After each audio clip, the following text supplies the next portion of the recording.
Hello everyone, good morning. आज के इस वीडियो में हम लोग अपने 12th क्लास केमिस्ट्री के चैप्टर नंबर 12 और चैप्टर नंबर 13 के कुछ महत्वपूर्ण ऑब्जेक्टिव क्वेश्चंस को डिस्कस करने वाले हैं। तो आप लोग वीडियो को शुरू से अंत तक देखिएगा। चलिए शुरू करते हैं।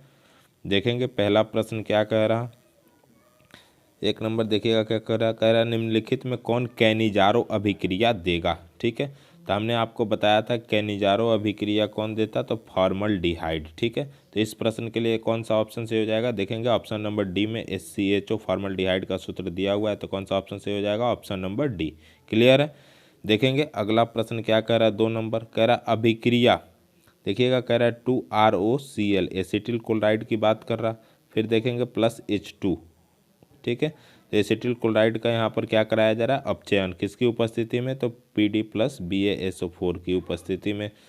ठीक है, तो कह रहा है कि यह जो अभिक्रिया है इससे क्या कहा जाता है, तो देखिएगा ऑप्शन ए कह रहा है कैनिजारो अभिक्रिया, बी कह रहा है रोजेनमुंड अभिक्रिया, सी कह रहा है हेलोफॉर्म अभिक्रिया और डी कह रहा है क्लीमेंसन अभिक्रिया। ठीक है, तो हमने आपको बताया था कि एसिटिल क्लोराइड का अपचयन अगर PD + BaSO4 की उपस्थिति में कराया जाता है तो उसे रोजेनमुंड अपचयन या रोजेनमुंड अभिक्रिया के नाम से जानते हैं। तो कौन सा ऑप्शन सही हो जाएगा, ऑप्शन नंबर बी। क्लियर है। अगला प्रश्न देखते हैं। देखेंगे 3 नंबर क्या कह रहा कैल्शियम फॉर्मेट का शुष्क आसवन देता है। ठीक है, तो देखिएगा जब हम लोग कैल्शियम फॉर्मेट का शुष्क आसवन करा रहे थे तो वो हमें क्या मिल रहा था, फॉर्मल्डिहाइड मिल रहा था। ठीक है, तो इस प्रश्न के लिए कौन सा ऑप्शन सही हो जाएगा, ऑप्शन नंबर ए। क्लियर है। आगे देखेंगे 4 नंबर कह रहा है CH3COOH का IUPAC नाम है। ठीक है, तो देखिएगा इसका साधारण नाम पूछे तो हम एसिटिक अम्ल लिखते, और इसका IUPAC नाम तो कार्बोक्सिलिक समूह है तो ओइक जुटेगा, और 2 कार्बन के लिए एथेन, तो एथेनोइक हो जाएगा। ठीक है, तो कौन सा ऑप्शन सही हो जाएगा, देखिएगा ऑप्शन नंबर बी में दिया हुआ एथेनोइक अम्ल। कौन सा ऑप्शन सही है, ऑप्शन नंबर बी। क्लियर है। चलिए आगे बढ़ते हैं।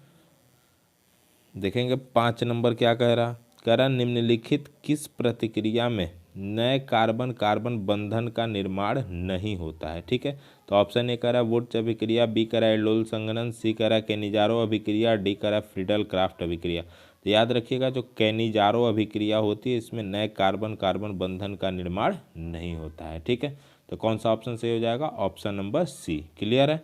चलिए आगे बढ़ते हैं।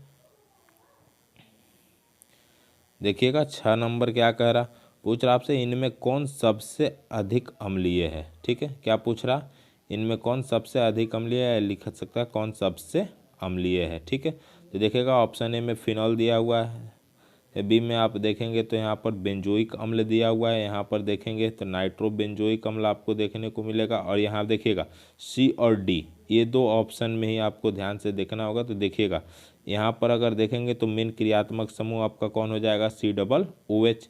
तो हम देखेंगे ये जो हमने इसको प्रतिस्थापी मान लेना होगा नाइट्रो को, तो इसे हम पहले लिखेंगे। तो इस देखिएगा ऑप्शन सी और ऑप्शन डी में आप देखिएगा तो अगर ध्यान से देखेंगे तो यहाँ पर NO2 और COOH दोनों एक ही सीक में जुड़े हुए हैं। ठीक है, तो सबसे अधिक अम्लीयता जो हमें देखने को मिलेगी वो यहीं पर देखने को मिलेगी। दोनों का सिचुएशन अगर आप ध्यान से देखें तो पैरा सिचुएशन पे दोनों जुड़े हुए हैं। ठीक है, इसलिए यहाँ पर कौन सा ऑप्शन सही हो जाएगा, ऑप्शन नंबर डी।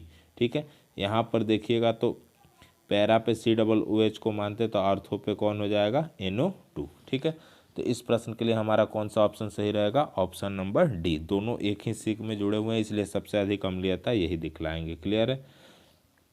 चलिए आगे देखते हैं 7 नंबर कारण निम्नलिखित में कौन कैनिजारो अभिक्रिया नहीं दिखलाता है। तो ऑप्शन ए कह रहा है फॉर्मल्डिहाइड, ठीक है, बी कह रहा है एसिटल्डिहाइड, सी कह रहा है बेंजल्डिहाइड, और डी कह रहा है क्या, परफ्यूरल। ठीक है, या परफ्यूरल लिख के आपको दे सकता है।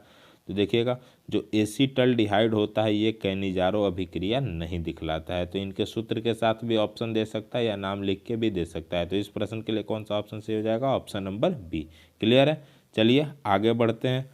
देखिएगा 8 नंबर क्या कह रहा फार्मिक अम्ल को अमोनियाकल सिल्वर नाइट्रेट के घोल के साथ गर्म करने पर प्राप्त होता है। ठीक है, ऑप्शन ए कह रहा है लाल अवक्षेप, बी कह रहा है उजला अवक्षेप, सी कह रहा है सिल्वर दर्पण, और डी कह रहा है इनमें कोई नहीं। ठीक है, तो किसकी बात कर रहा है, फार्मिक अम्ल को कह रहा है अमोनियाकल सिल्वर नाइट्रेट के घोल के साथ गर्म करने पर। ठीक है, तो जब हम फार्मिक अम्ल को अमोनियाकल सिल्वर नाइट्रेट के घोल के साथ गर्म करेंगे तो हमें जो मिलता वो क्या मिलता, सिल्वर दर्पण। ठीक है, तो देखिएगा ये जो अमोनियाकल सिल्वर नाइट्रेट होता है इसी को हम लोग टॉलन अभिकर्मक के नाम से जानते हैं। किस नाम से जानते हैं? टॉलन अभिकर्मक के नाम से, याद रखिएगा। क्लियर है? तो इस प्रश्न के लिए कौन सा ऑप्शन सही हो जाएगा? Option number C. क्लियर है? चलिए आगे बढ़ते हैं, देखेंगे 9 नंबर क्या कह रहा है कौन सा क्रम अम्लीय शक्ति के रूप में सही है। ठीक है, तो देखिएगा अगर चारों ऑप्शन को हम ध्यान से देखेंगे तो सबसे अधिक जो अम्लीय हमें देखने को मिलेगा वो कौन सा हो जाएगा? तो फॉर्मिक अम्ल। अब फिर देखिएगा उसके बाद एसिटिक अम्ल और सबसे कम कौन? फिनॉल। तो इस प्रश्न के लिए जो अपना ऑप्शन सही होगा वो कौन सा होगा? Option number A. क्लियर है? चलिए आगे बढ़ते हैं। 10 नंबर कह रहा है निम्नांकित में कौन फेहलिंग घोल परीक्षण देता है। ठीक है, तो अब यहाँ पर आपसे पूछ रहा है कौन फेहलिंग घोल परीक्षण देता है। तो देखिएगा हमने कराया था एसिटल्डिहाइड जो होता है ये कौन सा फेहलिंग घोल परीक्षण देता है। ठीक है, तो इस प्रश्न के लिए कौन सा ऑप्शन सही हो जाएगा? Option number A. ठीक है, ज़्यादा डिटेल्स में नहीं ले जा रहे हैं, जल्दी जल्दी कवर कर रहे हैं तो आप लोग भी फटाफट याद करते चलेंगे। ठीक है, कौन फेहलिंग घोल परीक्षण देता है? तो एसिटल्डिहाइड CH3CHO। क्लियर है? चलिए अगला प्रश्न देखते हैं क्या कह रहा। देखिएगा 11 नंबर क्या कह रहा अभिकर्मक जो एल्डिहाइड एवं कीटोन दोनों के साथ अभिक्रिया करता है वह है। ऑप्शन ए कह रहा है टॉलन अभिकर्मक, बी कह रहा है फेलिंग विलियंस, सी कह रहा है सीफ अभिकर्मक और डी कह रहा है ग्रिग्नार्ड अभिकर्मक या ग्रिनियार अभिकर्मक यहाँ पर लिख सकता है। और देखिएगा ग्रिनियार अभिकर्मक जो होता है ये एल्डिहाइड और कीटोन दोनों के साथ अभिक्रिया करता है। ठीक है, तो इस प्रश्न के लिए कौन सा ऑप्शन सही हो जाएगा? Option number D. क्लियर है? अगला देखिएगा 12 नंबर अब की बार पूछ रहा है आपसे कैल्शियम एसीटेट और कैल्शियम फॉर्मेट के मिश्रण को गर्म करने पर बनता है। मतलब इनका जब हम शुष्क आसवन एक साथ कराएंगे, किसका किसका? कैल्शियम एसीटेट और कैल्शियम फॉर्मेट का, तो हमने आपको बताया था वहाँ पर क्या बनता था? इथेनॉल बनता है या एथेनॉल। ठीक है, तो कौन सा ऑप्शन सही हो जाएगा? Option number D. क्लियर है? ये चीज़ें हमने आपको पढ़ाया हुआ था। आगे देखेंगे 13 नंबर क्या कह रहा है कमरे के ताप पर फॉर्मल्डिहाइड है। ठीक है, तो एक कह रहा है ऑप्शन ए गैस, बी कह रहा है एक द्रव, सी कह रहा है एक ठोस और डी कह रहा है ज्ञात नहीं। तो आप देखिएगा कमरे के ताप पर फॉर्मल्डिहाइड जो होता है ये हमेशा एक गैस के रूप में ही रहता है। तो कौन सा ऑप्शन सही हो जाएगा? Option number A. क्लियर है? 14 नंबर देखिएगा कह रहा है ये कि यौगिक आयोडोफॉर्म जांच दिखलाता है तथा टॉलेंस प्रतिकारक के साथ भी धनात्मक जांच देता है तो यौगिक है। ठीक है, तो देखिएगा जो यौगिक आयोडोफॉर्म भी जांच भी दिखलाएगा और टॉलन अभिकर्मक के साथ भी धनात्मक जांच देता है वो यौगिक जो होता है वो कौन सा होता है? तो एसिटल्डिहाइड। तो इस प्रश्न को आप याद रखेंगे, इसका कौन सा ऑप्शन सही हो जाएगा? Option number A. क्लियर है? चलिए आगे बढ़ते हैं, देखेंगे 15 नंबर क्या कह रहा है एल्केनल का समान सूत्र है। ठीक है, तो एल्केनल की बात कर रहा तो देखिएगा एल्केनल का जो समान सूत्र होता है इस ऑप्शन के अनुसार अगर हम जाएं तो वो हो जाएगा CnH2nO। क्या होता? CnH2nO। ठीक है, ऐसे अगर आपसे पूछा जाए तो आप देखेंगे एल्किल के लिए हम लोग लिखते हैं CnH2n+1 और इसमें जुड़ता कौन? CHO, तो बन जाता क्या? एल्केनल। समझ में आ रहा? एल्डिहाइड के लिए हम लोग अल का यूज लाते हैं और यहाँ पर आर के जगह पर हम CnH2n लिख सकते हैं। तो इसी को अगर हम एक साथ लिखें तो ये बन जाता है देखिएगा CnH2NO। तो इस प्रश्न के लिए कौन सा ऑप्शन सही हो जाएगा? Option number B. क्लियर है? चलिए आगे बढ़ते हैं, देखेंगे 16 नंबर क्या करा निम्नलिखित में से कौन अल्डोल संघनन में भाग लेता है। ठीक है, तो अल्डोल संघनन में कौन भाग लेता है? तो देखिएगा हमने कहा था अल्फा हाइड्रोजन युक्त जो कार्बनिक यौगिक होते हैं। ठीक है, तो उसमें हमने आपको एसिटल्डिहाइड के साथ ही एग्जाम्पल कराया था। ठीक है, तो इस प्रश्न के लिए कौन सा ऑप्शन सही हो जाएगा? Option number B. आगे देखेंगे 17 नंबर कह रहा है कीटोन का क्रियाशील मूलक होता है। ठीक है, तो कीटोन की सूत्र की बात कर रहा है जो इसका क्रियाशील मूलक होता है, तो हमने आपको बताया था क्या होता? तो single bond C, double bond O और फिर सिंगल बॉन्ड। इसी चीज़ को देखिएगा हमने ऐसे भी आपको बताया था कि ये दोनों सिंगल बॉन्ड एक ही साइड हो सकते हैं और यहाँ पर डबल बॉन्ड O करके भी दे सकता है। ठीक है, तो यहाँ पर ऑप्शन नंबर ए में देखेंगे दिया हुआ है। तो single bond C double bond O, single bond जो सूत्र होता है वो किसका होता है, कीटोन का क्रियाशील मूलक होता है। ठीक है, तो इस प्रश्न के लिए कौन सा ऑप्शन सही हो जाएगा, ऑप्शन नंबर ए। ऐसे ही आपसे एल्डिहाइड का भी पूछा जा सकता है या कार्बोक्सिलिक का, तो सिंगल बॉन्ड CHO किसका होता है, एल्डिहाइड का। Single bond C double OH किसका होता है, कार्बोक्सिलिक का। सिंगल बॉन्ड OH किसका होता है, एल्कोहल का। तो इन सब के सूत्र को आप याद रखेंगे, यहाँ से भी आपसे ऑब्जेक्टिव पूछे जा सकते हैं जैसे कीटोन के लिए पूछा गया है। ठीक है, तो 17 नंबर के लिए कौन सा ऑप्शन सही है, ऑप्शन नंबर ए। बी जो ऑप्शन में दिया हुआ है किसका हो जाएगा, एल्डिहाइड का। सी किसके लिए, कार्बोक्सिलिक के लिए। डी किसका है, एल्कोहल का। तो इन सारी बातों को भी आप याद रखेंगे। ठीक है, देखेंगे 18 नंबर क्या कह रहा कौन कार्बनिक यौगिक सिल्वर मिरर जांच देता है। ठीक है, तो देखिएगा जो फॉर्मल्डिहाइड होता है हमने आपको बताया था यह कैसा जांच देता है, तो सिल्वर मिरर जांच देता है। तो इस प्रश्न के लिए कौन सा ऑप्शन सही हो जाएगा, ऑप्शन नंबर बी। क्लियर है, चलिए आगे बढ़ते हैं।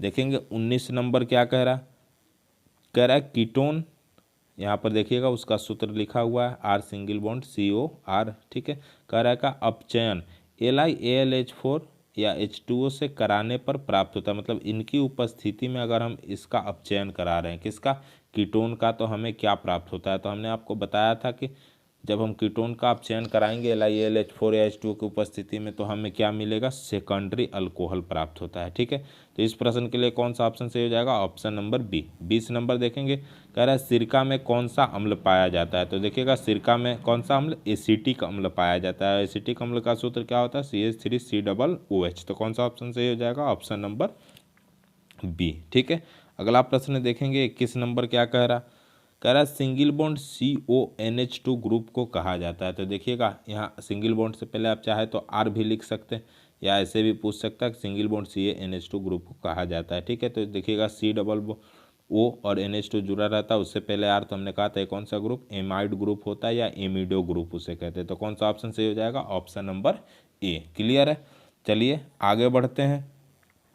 देखेंगे 22 नंबर क्या कह रहा, आपसे पूछ रहा क्या कि एनिलीन में पाई बॉन्डों की संख्या है।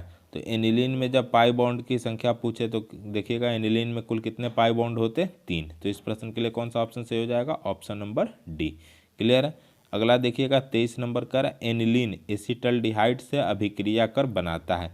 तो देखिएगा ऑप्शन ए करा कार्बिलेमिन, बी करा नाइट्रोबेंजीन, सी करा इमीन और डी करा सीफ बेस। तो यहाँ याद रखिएगा इस प्रश्न को हमने आपको कराया नहीं था, तो ऑप्शन से याद रखेंगे कि एनिलीन जब एसिटल्डिहाइड से अभिक्रिया करता है तो वो क्या बनाता, जो क्षार बनाता है उसे हम लोग सीफ बेस के नाम से जानते हैं या सीफ क्षार दे सकता है ऑप्शन में। ठीक है, तो कौन सा ऑप्शन सही हो जाएगा, ऑप्शन नंबर डी। क्लियर है, आगे देखिएगा 24 नंबर क्या कह रहा मेथिल एमीन बनाया जा सकता है वुड्स अभिक्रिया द्वारा, हाफमान ब्रोमाइड अभिक्रिया द्वारा, फ्रीडल क्राफ्ट अभिक्रिया द्वारा। तो देखिएगा मेथिल एमीन की बात कर रहा तो हम लोग किस अभिक्रिया द्वारा, तो हाफमान ब्रोमाइड अभिक्रिया द्वारा एमीन बना रहे थे, तो इसके द्वारा हम आसानी से बना सकते हैं किसको, मेथिल एमीन को। कौन सा ऑप्शन सही हो जाएगा, ऑप्शन नंबर बी।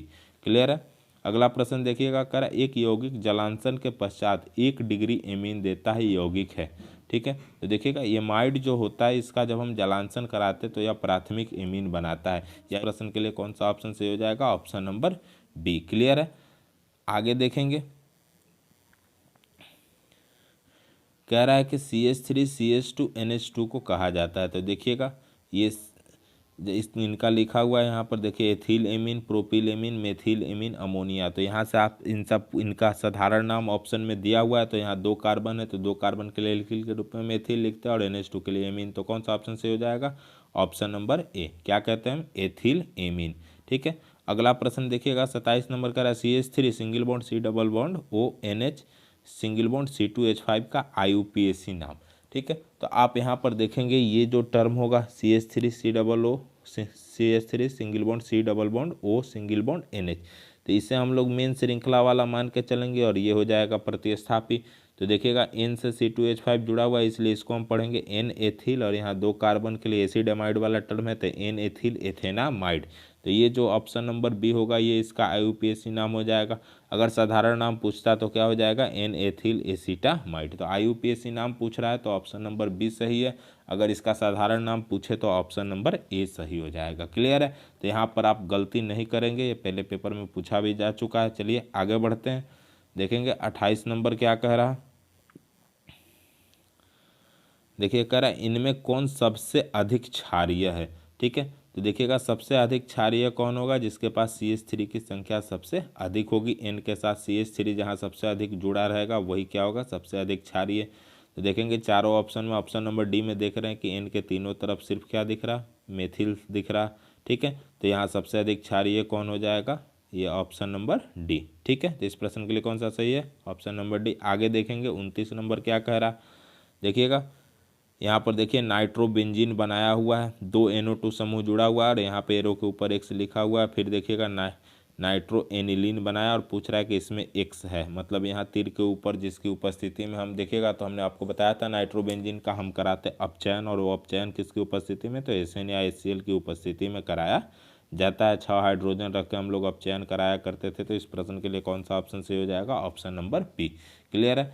अगला प्रश्न देखिएगा, करा प्राइमरी एमीन की क्लोरोफॉर्म तथा एल्कोहलिक KOH के साथ अभिक्रिया कहलाती है। ठीक है, तो देखिएगा प्राथमिक एमीन की क्लोरोफॉर्म तथा एल्कोहलिक KOH के साथ जो अभिक्रिया हम कराते हैं तो अभिक्रिया किस नाम से, तो कार्बिल एमीन अभिक्रिया के नाम से जानी जाती है। तो इस प्रश्न के लिए कौन सा ऑप्शन सही हो जाएगा, ऑप्शन नंबर सी। ठीक है, तो ये कुछ इंपॉर्टेंट प्रश्न थे जिससे हमने मेन छाट के आपको कराया है, जो एग्जाम पॉइंट ऑफ व्यू से आपके लिए काफ़ी महत्वपूर्ण बन रहे थे। तो इन सभी प्रश्नों को आप लोग अच्छी तरह से याद कर लीजिएगा। ठीक है, अगर कुछ प्रश्न बनाया जाता तो इनके भीतर से होंगे या इन्हीं से रिलेटेड होंगे। तो एक बार जिन जिन टॉपिक को हमने यहाँ पे जिन जिन टॉपिक से ऑब्जेक्टिव निकाले उनको भी एक बार आप लोग अच्छी तरह से रिवीजन कर लेंगे दोनों चैप्टर से। ठीक है, तो आज के वीडियो को यहीं पर ख़त्म करते हैं। थैंक्स।